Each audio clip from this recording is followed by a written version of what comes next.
senior fellow with Harvard University's Kennedy School of Government and a former Obama administration advisor. Christopher, first of all, welcome.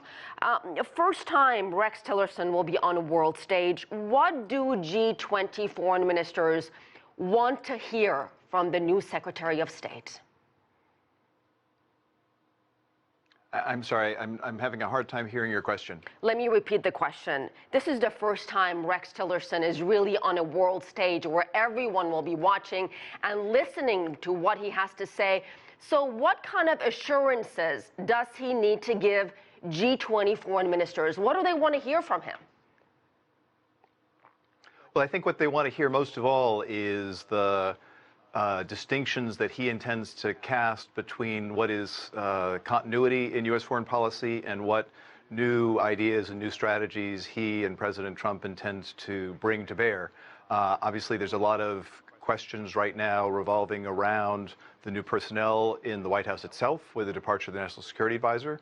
There are a lot of questions around further appointments at the State Department in terms of personnel, key positions that remain to be filled, including his number 2 and a variety of others.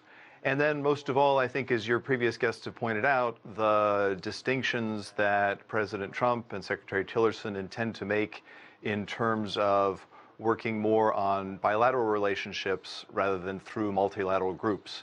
I'm not sure that they themselves have a clear idea of where that balance is going to be struck, but I think there will be a great deal of attention both to what he says and to what he does in this particular meeting and in the meetings over the next few weeks as he states out his policy strategy.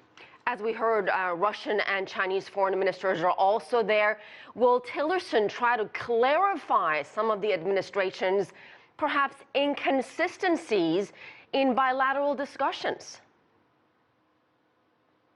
Well, I think those will be, very interesting meetings, both in terms of the subtleties of the exchanges, the body language, and the substance of the discussions. I think he will do his best to clarify, as I said, what he wants to protect as continuity in U.S. relations with Russia and with China, as well as our European allies and partners, and what he intends to do differently. And I'm not sure, as I said, that a lot of that has been sorted out in any great detail, either at the State Department or the White House, which, to be honest, is not unusual in any new administration, although clearly within this administration it's been a much bumpier start than I think they intended to deliver.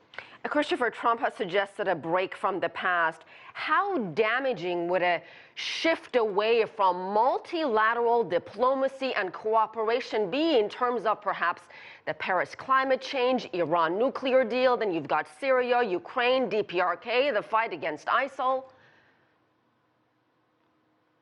Well, that's quite a list you cited just there. I mean, it's a list that the Obama administration dealt with. It's a list that previous presidents have had to deal with. I think, obviously, there are a lot of questions that Secretary Tillerson's counterparts will have for him on each of those points.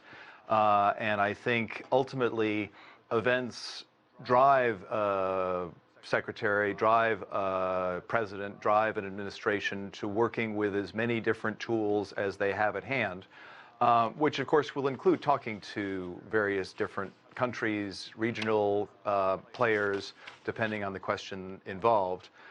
So I think the notion of working entirely on bilateral relationships and giving up multilateral vehicles such as the G20, such as the G7, such as NATO, I don't think that's anything near what they intend to do.